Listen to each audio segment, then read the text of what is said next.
આદિજાતિ વિકાસ મંત્રી કુંવરજીભાઈ હળપતિના અધ્યક્ષસ્થાને ઉજ્જવળ ભવિષ્યનો અમૃતકાળ કામધેનુ યુનિવર્સિટી એટ 2047 હેઠળ આયોજિત 2 દિવસીય ચિંતન શિબિરનો ઉદ્ઘાટન સમારોહ યોજાયો।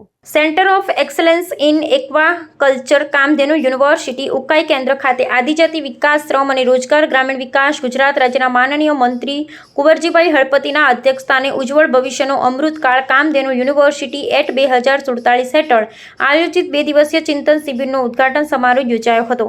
આ ચિંતન શિબિરના ઉદ્ઘાટન સમારોહમાં માનનીય મંત્રી કુંવરજી હળપતિના મુખ્ય મહેમાન તરીકે હાજર રહી ભગવાન બિરસા મુંડાનો ઇતિહાસ અને ધર્મ રક્ષણ માટે કરેલ બલિદાનની ગાથા રજૂ કરી ચિંતન શિબિરની સફળતા માટે શુભેચ્છા પાઠવી હતી। આ ચિંતન શિબિર માટે અથાગ પ્રયત્નશીલ એવા સહ કન્વીનર ને ઉકાઈ કેન્દ્રના વડા દ્વારા તમામ મહેમાનો માટે લાગણીસભર વાણીથી આભાર વ્યક્ત કર્યો હતો।